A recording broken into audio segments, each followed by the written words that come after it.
Hello, everyone, and welcome to the Docs Huddle, your gateway to an in-depth connection between sports medicine and the latest events in sports, fantasy, and betting. Today's show is brought to you by the Health and Wellness Depot. Unlock the power of well-being. Welcome back.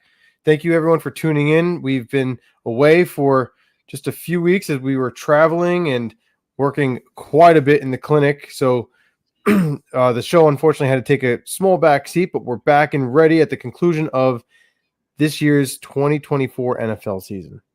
MJB, take it away. Yes, with that note, Happy New Year, everyone. Hope you guys had great holidays. Hope you guys have New Year's resolutions that you guys will stick to. And if not, that's part of life, right? You just try again. You try again the next year. But yeah, lots to get into. Conclusion of the NFL regular season, college football playoffs going on, a bunch to get into. But before we dive into all that, around the country, all fantasy football leagues have come to an end. And sadly, I was not the champion of mine, but we do have the champion on the show, unfortunately. So I'll let Mike chime in on his victory this year and winning our championship football league. Again, this isn't his first time doing it, so or second. We will give him the liberty of chiming into that and providing some insight, but we won't give him too much time because we don't want him to fiddle around with this. Is that right? I don't need much time at all there. I'm just going to say that, yeah, once again, victorious. Feels great. The only thing I'm missing right now is my crown. And, as you witnessed, some are now calling me a dynasty. And just the ability to continuously win each year. But listen, I'm happy to do it. Just remember, I don't just do it for me, okay? I do it for the listeners, okay? Where I'm providing, as are you, our insights to fantasy success. And it just is nice to say, hey, the proof is in the pudding. And just very happy to take home another championship. That first place, I'm starting to forget what it feels like without it, So, my favorite part about this whole thing about winning was that it was not only proving to everyone, but really myself, that all the analysis that we did in the summer, and for those of the listeners that listened to us back in the summer, to our analysis of these fantasy players, and we did our mock fantasy draft. We did all these different things to help give insight to who we felt was best. And we went against the norms on some people. I know I certainly did. Like Lamar Jackson. Everyone had him as maybe the fourth or fifth best quarterback. Well, I had him as number one. Sure enough, he was I took him and he was an absolute animal, right? Jahmyr Gibbs had him high on the board. Took him. He was an animal. And then I know, unfortunately, CJ, the sports enthusiast, wasn't able to be here today, but his top running backs were Saquon Barkley and Derrick Henry. And, I think credit should be given when it's due. I didn't have the opportunity to draft either of those guys, but they certainly performed the way they did. So it was just a nice way to see the fantasy season come to an end. Looking forward to making some more money off of everybody next year. And I thank you. I don't know how Chris didn't do better with those being his running backs, but that's no, they weren't those weren't his running backs. But okay. Yeah. But it just goes to show that the research that he did, and everyone was claiming other guys, he wasn't high on Breece Hall. Everyone else was. Look at that, right? I think we all had our thoughts on different guys. I was not high on Mark Andrews. Now he wound up coming off a little bit better in the very last few games of the season, but if you spent the high pick on him, you suffered, and you may have had so many losses that it could have contributed to your ability to get into the playoffs. So I think that was it was cool to see, and looking forward to providing a lot of cool fantasy insight going into next season, no doubt. What do you think about this upcoming season if we did either a championship belt or a trophy that we send to the designated winner of the year? I think it's a great idea. I think we should start it now. I have no problem holding on to that trophy and keeping it safe, or the belt, for the time being. And on the belt, if it is a belt or a trophy, we should etch in the winner, right, from each previous year. So that means I'm owed not one, not two, but Oh my God. 4, something like that. So you got to add those in just so people can remember who the owner is, and I'm just happy to lend it to people. No, I think it's 2025. It's a fresh year. It'd probably be better to start it off on a clean slate. The past is the past, right? Who remembers the past? People don't forget. But anyways, we'll dive more into that later on in the weekend. We'll get the other guys to chime in to see what they think. But I think that's a great idea. Segueing into our next portion of the show, we have college football playoffs. Now, to me, it hasn't been the most exciting recently. I think that not at all. I think that the teams that had buys. 1 second. The teams that had buys ended up not performing well anyways. I think there was 0-4 for all the teams that had buys. So it was like, all right, well, that was a wash. But yeah. I do think that this weekend, starting tomorrow and Friday's game, I think they're shed a lot of insight on these games. Because I think the matchups are pretty close, right? So you have Notre Dame versus Penn State tomorrow night, and then you have Ohio State and Texas. Now, I just think both teams match up well against each other. I wouldn't want to have seen Ohio State and Notre Dame. I prefer it the way that it is. If that's the championship game, then so be it. But yeah, I like the format for Thursday and Friday. What do you think? I think that tomorrow night's game holds a lot more intrigue. You'll see my thoughts are going to be fully behind or backed by my parlay, which when we get to our prescriptions later on in the show, you'll see. Honestly, man, I don't feel like it's as tight as you may do. I think that Ohio State's going to roll over Texas. I honestly don't think that Texas has an inkling of a shot. I think that they are literally going to stampede right over the Longhorns. And, Penn State, right? Their coach is, I think it's 4-16 against top 10 ranked teams. Starting quarterback is 0-4 against top 10 ranked teams. So are they going to really be able to go in there, and beat Notre Dame, whose defense has been fantastic? It's just as good as Penn State at this point, and the offense is, I think it's better. I think that it's going to be a much closer game, but I do think Notre Dame goes in there and beats Penn State just because I have not seen anything from that coaching staff or their starting quarterback to prove to me that they can beat a team at Notre Dame's caliber. They can't. They haven't done it. Yeah. So I have Ohio State, Notre Dame in the final, and Ohio State taking the W and once again bringing home the chip. I have it the same way. The only reason I have Ohio State and Texas closer than most may think is because Texas was in a nail-biter, man. And I think that they need to wake up. If that game didn't indicate that, they need to wake up. And I think Ohio State's impressive win over Oregon, they might take their foot off the gas a bit because that was a statement win. I think they're going to be riding that wave high and kind of think that, all right, yeah, we got it the rest of the way, right? And then this could end up being a trap game for them. That's why I think it'd be a lot closer, but I still have Ohio State and Notre Dame in my championship as well, too. Yeah, I could see what you mean there. But yeah, that is possible. I will say that the quote from Ohio State's quarterback regarding their return to Oregon after losing to them in the regular season, stating the North remembers, was one of the most badass comments I think I have ever heard. And I said right then and there when I heard that, okay, they just won the championship. And I have placed my money line bet weeks ago on them winning the championship, so they're not even there yet. I stand firm on it. I think that Ohio State's going to run the table. I had thought that Oregon was going to win that game, though. I'm not going to lie. I thought if they didn't, it would have been a very close game.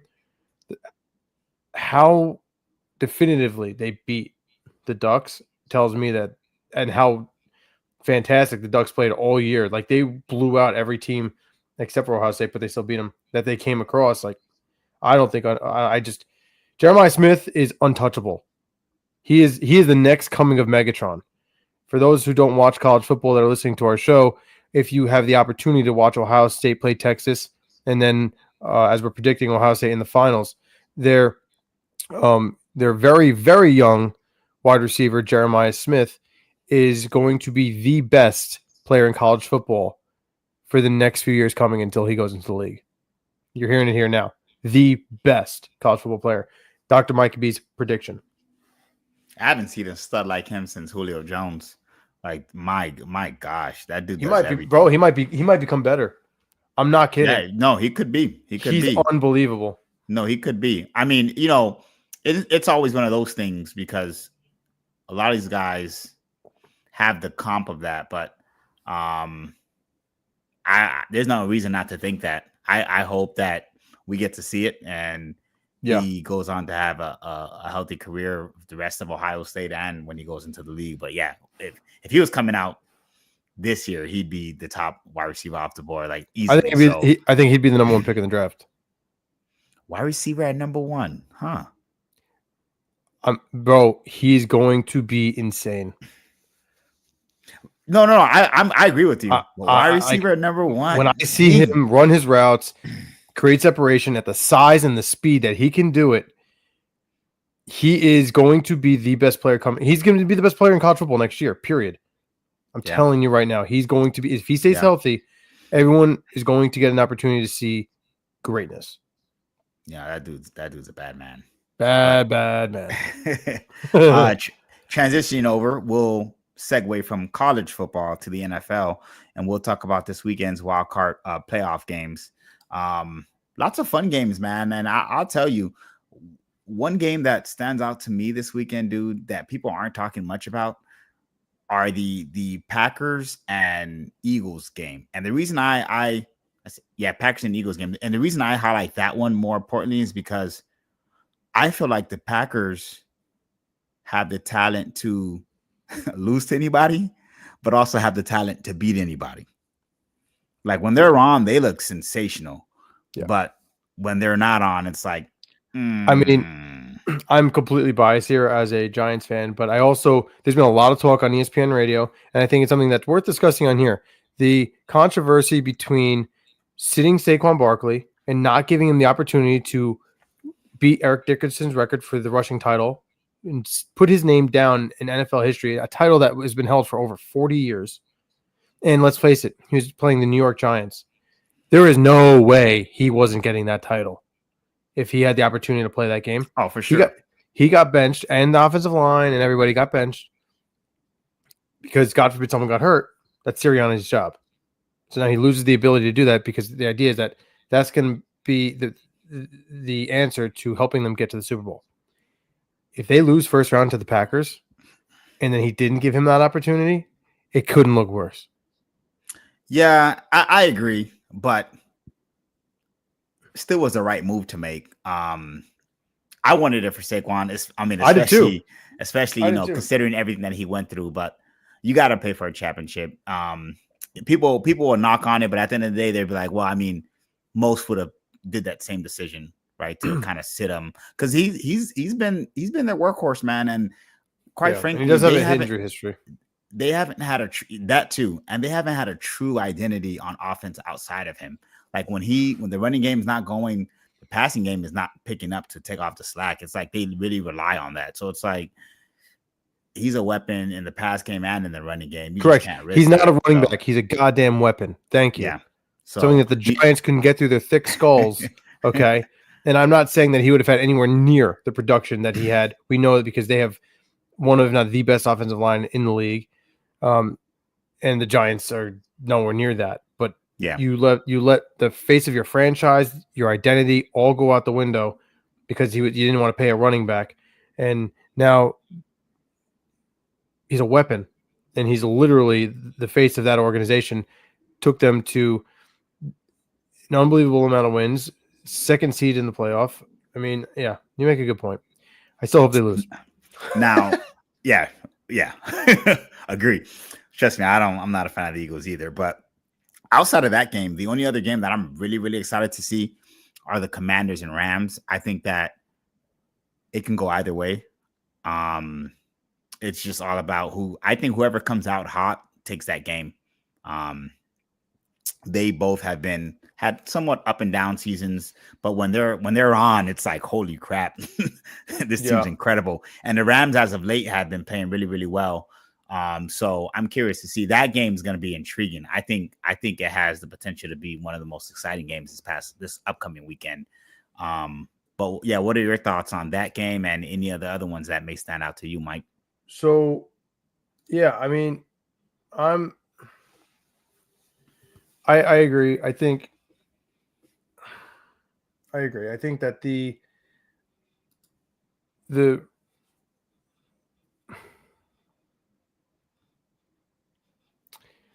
I want to talk about real fast. Let me backtrack because I was in mid thought.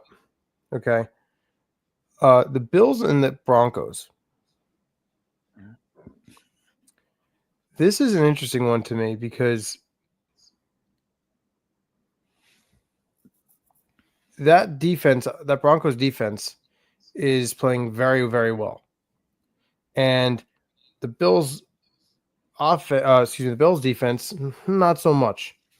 And now that you're seeing a successful passing game from the Broncos, I think that that's going to be a much closer game than many people think. I'm not saying that Denver's going to win, but I think that that's one that's going to worth keeping your eye on because of that. You know what I mean? Yeah. Yeah. I could see that potentially being exciting. I think Denver had a good season. I just don't think that they're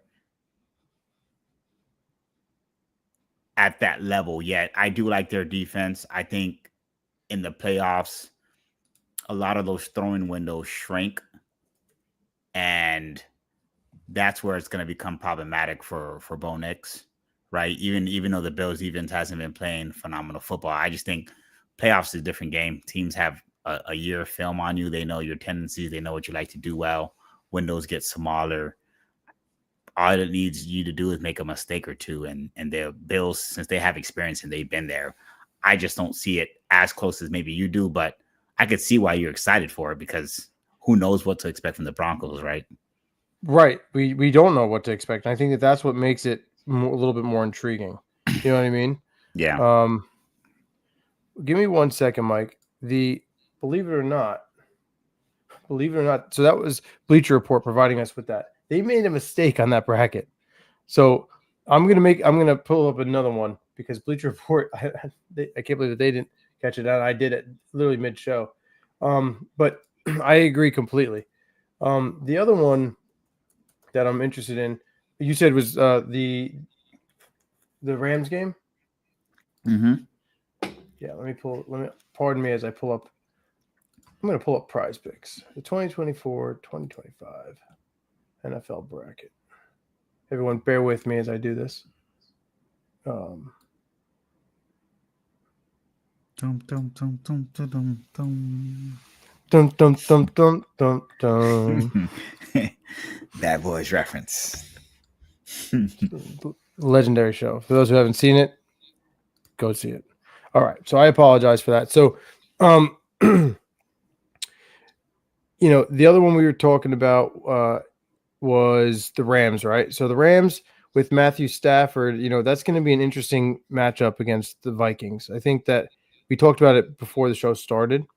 And they rely heavily on that passing game, and the Vikings defense has been so stellar at stopping that passing game where I'm literally looking at this saying, if you're a betting person, do not take Stafford for the over. I'm not betting on Puka Nakua's receptions. I'm not betting on Cooper Kupp's receptions. Now, granted, this is the playoffs. This is a home game at SoFi Field. We could be wrong. They could go off. I'm not taking that chance. I like surefire bets. That's not what I'm taking. I think that that's a game that you just stay away from entirely. I'm not going near the money line. I'm not going near the spread. I don't know what to expect. This is a team with coaching staff and player personnel that has experience in the playoffs that know how to win in the playoffs. So, and we know that the Vikings historically can't win in the playoffs. So even though they're an unbelievably good team and they should win this football game, I'm not sold. What are your thoughts on that? I mean, even though he had a good year, it's to me, it's still Sam Darnold. Like, I think that's the X factor in that game. I don't know if he can do enough to get them past there. I mean, don't get me wrong, I still have Vikings winning that game, but it's gonna be based on him, on how he plays. I think he's the X factor. If he plays well, they win. Right. If he just does enough for them not to lose, they win. He throws multiple interceptions, I think they lose. I just think that defense is so stellar that just don't mess up. Like, at that point, just don't mess it up, really. I completely agree. I want to double back to the Packers-Eagles game really fast. We had a great question from Linda. Thank you, Linda, for the question. On Jalen Hurts, is he out of the concussion protocol? No, he's not. Mm-hmm. He is not currently out. All the reports are stating that he is projected to be there. Very hopeful that he'll be able to partake in a practice before the game. Normally, that means by Thursday, these guys got to practice. So that was as of 6 hours ago that they're hopeful that he'll be cleared to play or to practice and then be able to participate in the game. So we'll see. We're all going to be sitting here waiting, but time will tell. That'll be very interesting. If he's not cleared to play in that game, that changes the dynamic entirely. No, I agree. He's going to play. Yeah. Yeah. They're going to find a way to clear him. 1,000%. As sad as it is to say, there's no way he's not playing that football game. 1,000%. He's going to play. 100%. Yeah, he's definitely going to play. Agree. Now, but no, this just changes things. I didn't realize that Steelers and Ravens. I didn't see that the first time. Just because Bleacher Report made the mistake, believe it or not. So Prize Picks, thank you, Prize Picks, for providing us with your bracket. This is very helpful. I mean, that's going to be a very exciting game. Steelers should win that football game, just like they won the last time that they played. But this is playoff football, and nothing's given. And I think that as much as we love, like we all know that listen to me on the show, that Lamar is one of my favorite players. He needs to prove the ability to get to the promised land in the postseason. That his postseason performance has not been anywhere near his regular season performance. It needs to start here and now. I absolutely agree. It's sad to say if Lamar has a terrible postseason, I start to change my views on him. I'm not saying he's not a good quarterback. He's just not great. That's what it comes down to. I don't have him. To me, he won't be in the same class as a Joe Burrow and all these other guys who haven't won rings either, but they progress themselves. Yeah, they perform well when necessary. When they've taken losses in the playoffs, it's not because of them. Yeah, and you're surrounded with so much talent. It has to be now. It has to be. Well, this is their year, and at least show me that you can get further in the playoffs. You know, they win the first game. I can't remember when they won multiple games in the postseason, and it's sad that you know, like I never once when I'm watching feel like, oh, they're making a big run. You know, they get to the championship game and they get outclassed if they make it to the championship game. I think that they have everything. You said the talent, the coaching staff, they have to win. They have to win. Dude, and I think that the Steelers is a good test. What's up? If they get past the Steelers, in my opinion, there's not a valid test. I mean, yeah, Chiefs with Patrick Mahomes, but they haven't looked great. Like, Chiefs should have had multiple losses at this point. You get past the Steelers, you know, division games can be rough. Like, I don't see why you can't get there. It's not like the road is that daunting. The Chiefs are not as formidable as they've been in the past.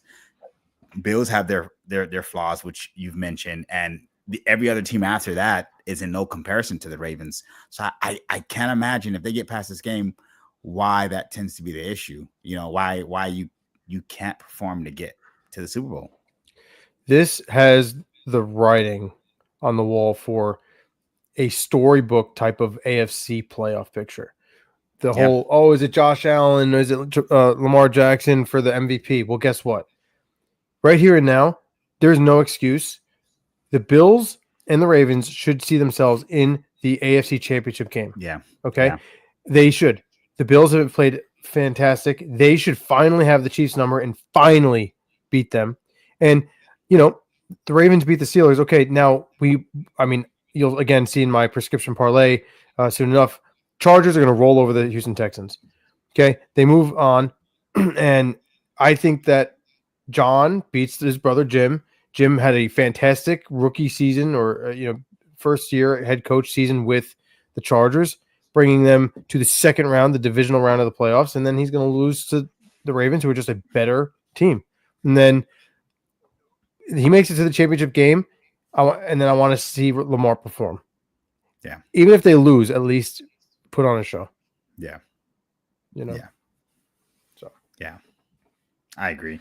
I feel like it's more wide open in the AFC. I feel like in the NFC, it might be 2 or 3 that we know for sure should get there. But AFC, if Chiefs made it, we'd be like, yeah, okay, they're the Chiefs. Bills made it. Okay, yeah, this is Josh Allen's year.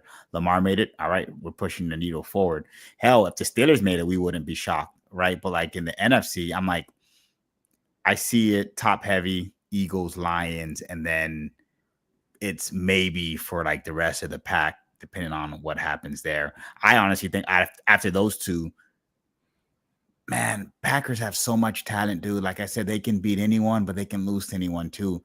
So if they're on their high horses, I think they can get far. The reason I like the Packers, and I know it sounds crazy, is because, yeah, they're a young team, but outside of Josh Jacobs, you don't know who's getting what during the game. And I think that plays to your advantage. It could be a game where Jordan Love has 60 yards rushing and that they beat you that way. He could be passing for 250 and you don't even know who gained most of those receiving yards at receiver because they distribute the ball so well. So because they don't have something set in stone, it's not easy to prepare for them, which I feel like gives them somewhat of some leverage with some of those higher teams like the Eagles and Lions. But I still think like those two are the front runners in the NFC. 100%. I completely agree. I think it's going to be interesting too because come the championship game in the NFC, like it's only going to be the Lions or the Eagles, or the Packers, right? Like, so who are they going to play? Is it going to be the Vikings? Is it going to be the Rams? I'm not confident in the Bucks. We all know how much of a huge Baker Mayfield fan I am. I don't see it happening. You had to go out there and definitively win. All you had to do is win and get in. And they did, but it wasn't definitive at all on Sunday. It was ugly, ugly football. And then, I think Jaden Daniels, rookie quarterback, they're good, but they can definitely be beat. I wouldn't be surprised if they beat the Bucks. And then I think the following week, they're probably going to get rolled over. I would be very surprised to see them in the AFC Championship game. However, looking at who their competition is, it can be done. Yeah. So, that's my thoughts. All right, let me just throw this out. We didn't plan this, but looking at this, give me your Super Bowl prediction.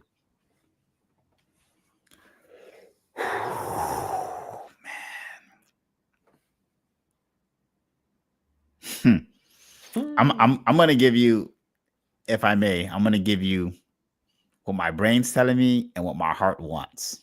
Sure, I like it. My brain's telling me, it's telling me Chiefs and Eagles. Oh, sounds terrible. My heart is telling me Ravens Lions. Oh, absolutely. So yeah. Hearts and excuse me. My heart's also saying the same thing. I want the Lions and the Ravens. That's the Super Bowl that I wanted last year. Yeah. I got neither of them. Yeah. So I want that again this year. Peter Schrager projected Chiefs Packers, and he has won, or not won, but he's predicted it correctly, like an absurd amount of years in a row. And so, like, basically, when he makes his prediction, Vegas's money line will literally change to where the odds will change in favor of whatever his prediction is, which is pretty scary. Yeah. I really hope he's wrong this year. I really, really do. Patrick Mahomes gives me that. he gives me that Brady feel, dude, that I used to be disgusted and want to quiver at whenever they make playoffs. People would be like, "Oh, I think this year is gonna be." I'm like, the Patriots are in the playoffs, so like, you got to say it's them until it's not, right? So that's kind of where my brain is. It's like, yeah, I want those other teams to make it, Ravens, Bills, but then I see Patrick Mahomes and I'm like, oh, he's gonna do something incredible, and then boom, they're right back in the Super Bowl again. So, but yeah, what's your picks? So yeah, but I completely understand what you're saying. I like I said, I want the Ravens and the Lions. At that point, if I get that, I can care less who wins. I'm just happy that both of them made it. But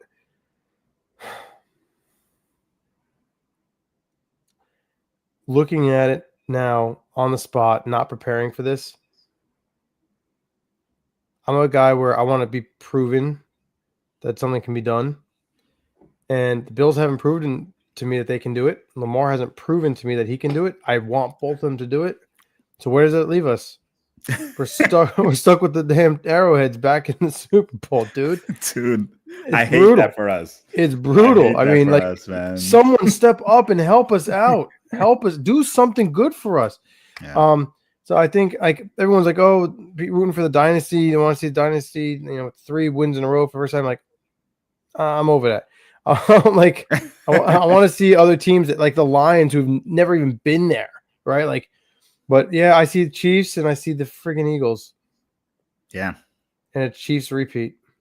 You know, my issue, I have one issue with the Lions, as much as I love them, and they've been decimated by injuries. So yeah, their injuries are brutal. Every now and then they get stagnant on offense.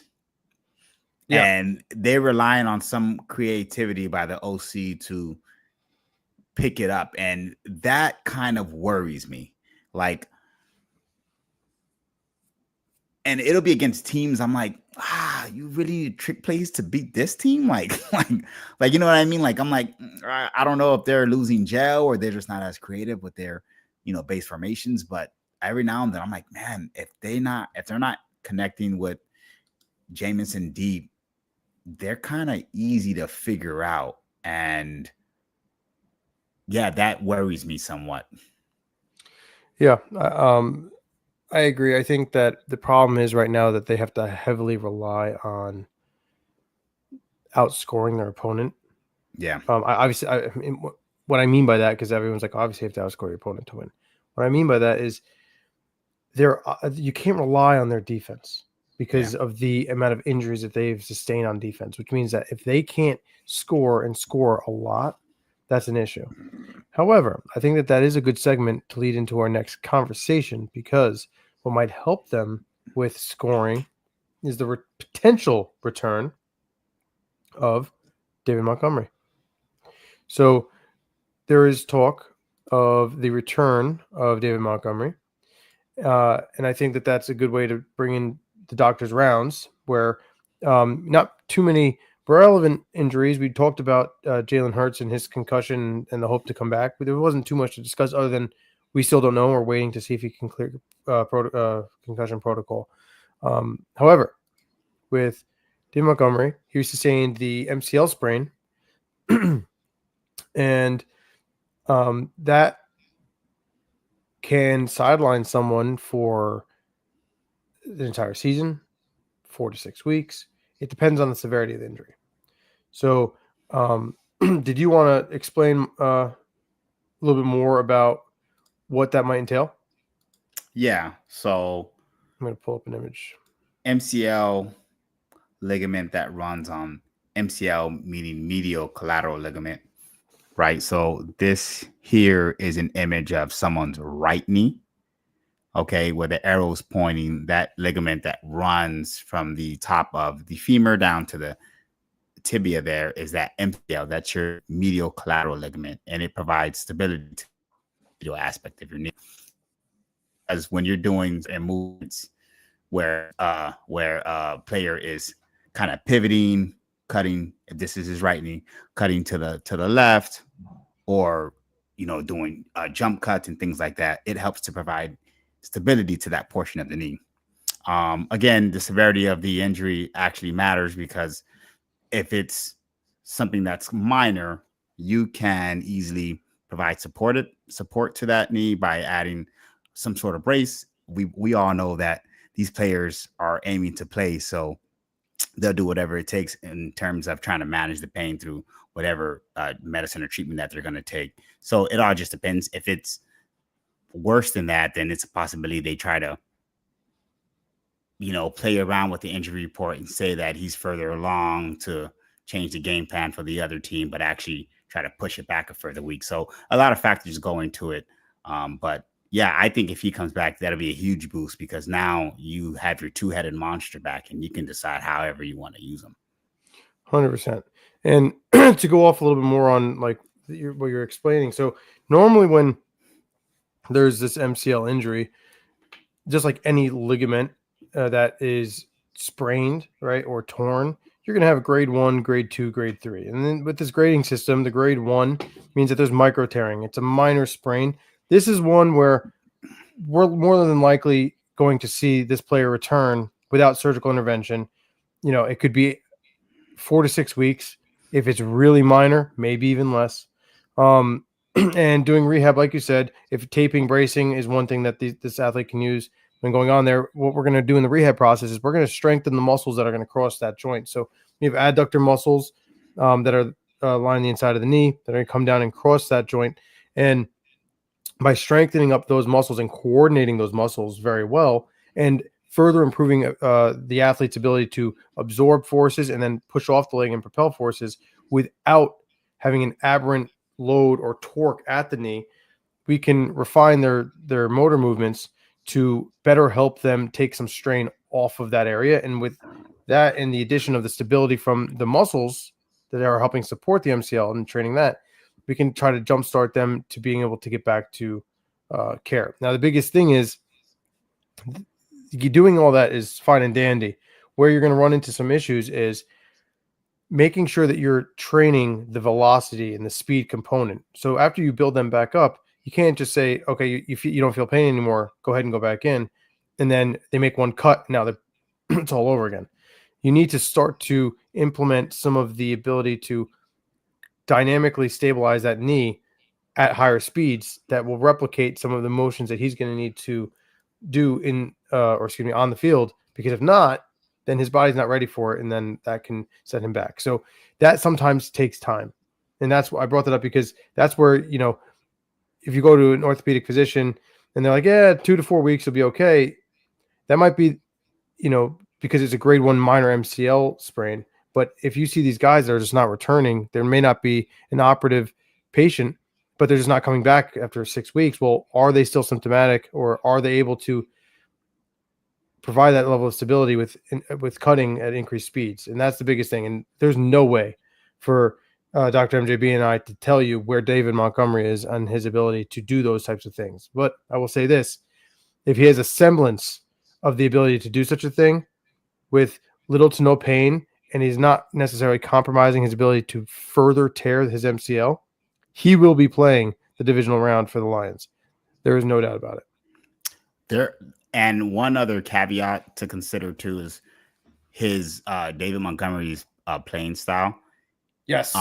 Yes. He's a downfield runner. So a lot of his movements are happening strictly in that sagittal plane, meaning he's just going forward. Very linear. Very, very linear. If it was the opposite player and this injury happened to Jahmyr Gibbs, I'd be a lot more concerned, because he relies on movement, laterally. He's the one that's going to have a lot of torque given to his knee in multiple directions, which would put further stress on this ligament. So the fact that it is more of the bruising running back, which is a downfield runner, I think that also helps with his chances of likely playing in that divisional round. That's a really good point. I completely agree. And I think that if you're better and we know for a fact that he's playing, well, I'm not betting on rushing yards. I'm not betting on really anything other than his anytime touchdown, because knowing that he's a very good north-south runner and he's very linear, where are we the most linear on the field? Inside the 10, inside the 5, push forward, get a good push from that incredible offensive line, and he's going to be able to go north-south without having as much compromise to his MCL, like you just said. And that's going to be where, if I'm communicating as the medical staff, excuse me, with the coaches, and I'm talking to Dan Campbell, and we're clearing him, but I'm saying, many times the coaches want to hear, like, how's he look, X, Y, and Z. Well, I'm going to communicate that, like, listen, like, he's cleared to play, but because you got to be completely cleared to play, but he's going to be able to have the most success when running north-south, like you just said. Yeah. So really good point there. And that really brings us to the final part of our show. The Doc's prescribed parlays. Dude, so I made a mistake when I did my parlay.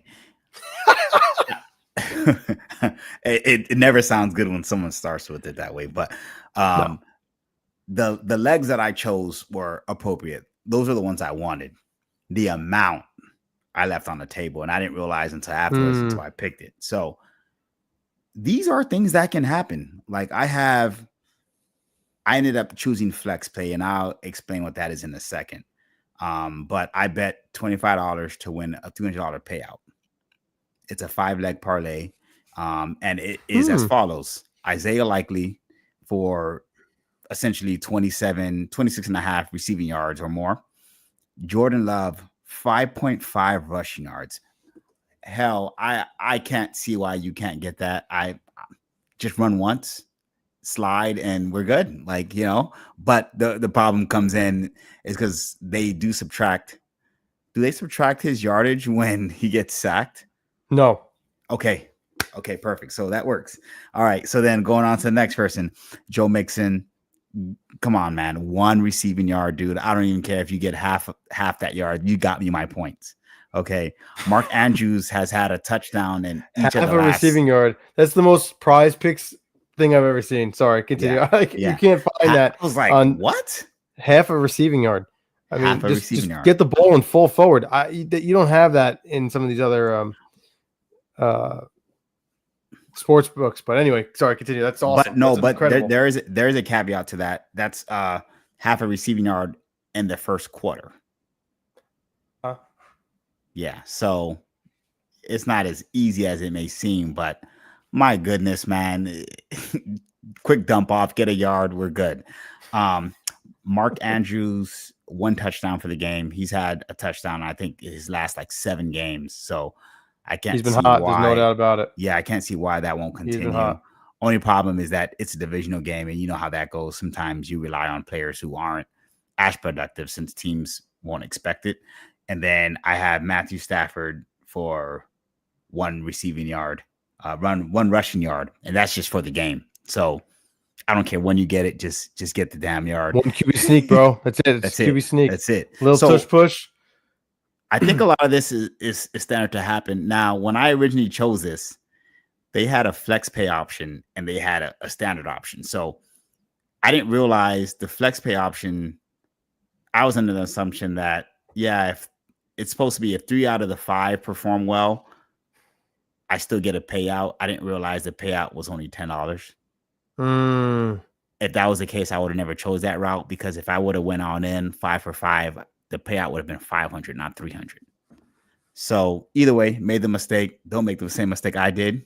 If you choose this parlay, you choose this ticket here, 5 picks, $500, as opposed to my 5 pick for $300. But I don't see any reason as to why none of this can't happen. Like, this is not asking for anything out of the ordinary. So what are your thoughts on it? Yeah, I agree. I think, I'm looking at this right now. Like, the Steelers are ranked 23rd in the league for anytime touchdowns against tight ends. And knowing what Mark Andrews' success has been, that's like a very good anytime touchdown bet, in my opinion. Isaiah Likely, they're ranked 22nd against receiving yards against tight ends, 26th overall in the league. So they're giving up passing yards.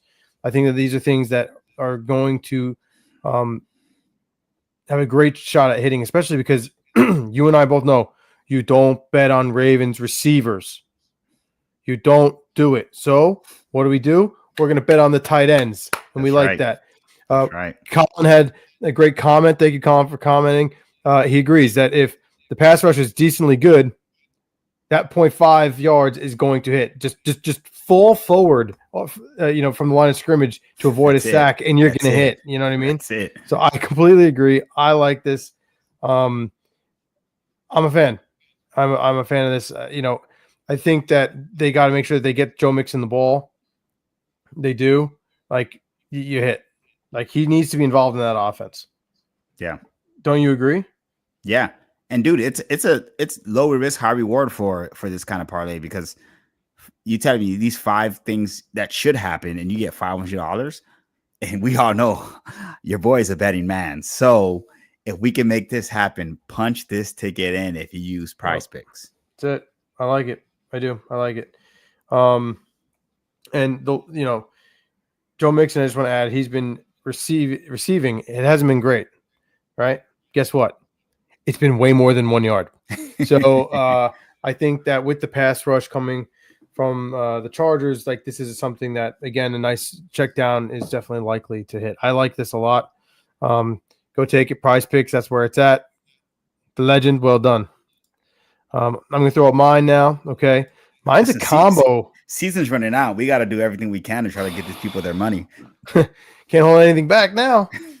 So I put the NFL wild card week because, to me, this is a big deal. That's the NFL wild card and starts the playoffs. And then as I'm doing my NFL parlay, I'm like, screw this. We're doing college football too. So this is a 5-leg parlay. Okay. This was placed on Fanatics. And guys, I said it earlier in the show for those who had the opportunity to hear, Notre Dame is going to win this football game against Penn State. There's zero history between Penn State's head coach and their quarterback, the starting quarterback, to show that they have won any games together. Not one.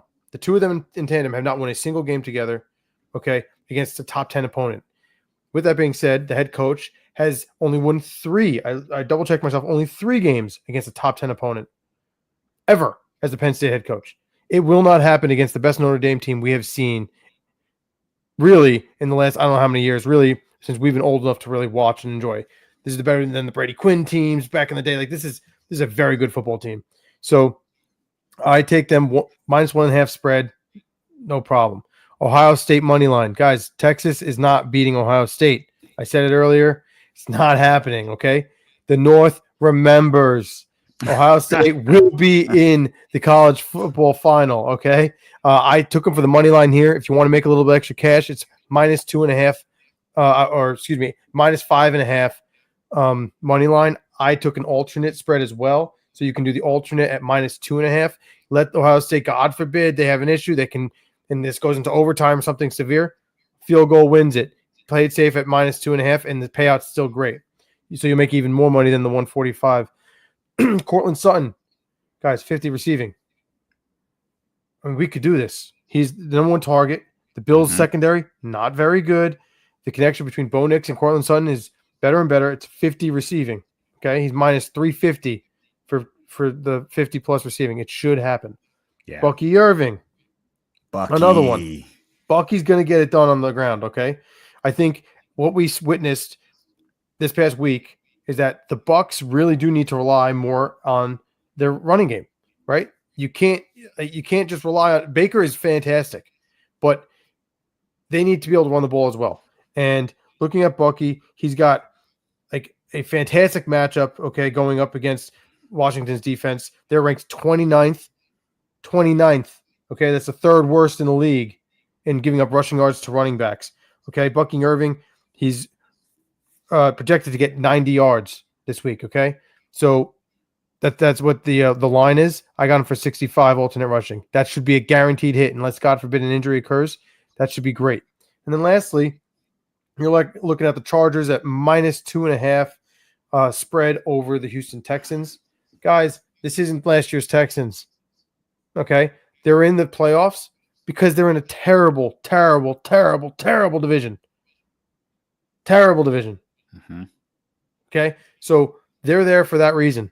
They're not at the caliber to be able to compete with Jim Harbaugh. I'm sorry, and I fully predict him going and playing his brother the following week in the divisional round of the playoffs. So winning by a field goal should be no problem. 17 to win 145. That's without a profit boost. If you're betting on Fanatics, there should be a profit boost waiting there for you. You can jump that up to even higher. I'm loving it. Hope you guys like it too. I took it. Yeah, I think this is honestly, in my opinion, this is your best parlay I've seen in quite some time. No, Sit, sit. no, seriously. Like, in the past, there'd probably be one or two. I'm doubtful of, but like when you talk about Cortland Sutton, those numbers he should hit. Whether we do think that the Bills are going to win that game, but if they're going to win it, they're going to have to try to come back, right? They have to pass the ball. Bucky's been consistent all year. We both have Ohio State and Notre Dame getting to the championship game, so that should be a lock. And then the LA Chargers, that's 2.5 spread. I think they cover that too. So yeah, I really think this is a good parlay, Mike. Yep, appreciate it. Thank you, Colin, for agreeing. As he said, what is a Nittany line? Nobody knows when they play a top 10 team, bro. So don't worry about it because the Fighting Irish will take that game. I'm feeling great about this. I'm ready to make us some money. Let's go and get it. It's going to be a good weekend to make money, boys. Yes, sir. And ladies. Yes, sir.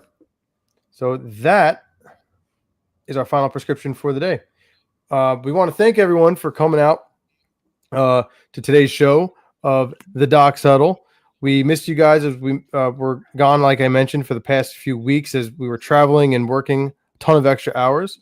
We got a couple cool shows coming up with more playoff football, both college and pro. And sooner than later, we're going to start our NFL draft talk. For me personally, and some of our viewers that I have the pleasure of working with, we have our NFL draft prep for the NFL Combine starting. It's really started already. We're going to be having our medical review day. A bunch of the athletes, it's been wild. A bunch of the athletes will be reporting soon, so it's going to be fun. Lots to report, lots to talk about. Any last words? No, I love that you're working with the athletes because I get all the insight on what's going on in the draft to come. So, yeah, it's going to be good. It's going to be good. I'm excited for this year. And stay tuned, guys. Same time next week. We'll see everyone next Wednesday. For Dr. MJB, the legend, I'm Dr. Mikey B. We'll see you next time.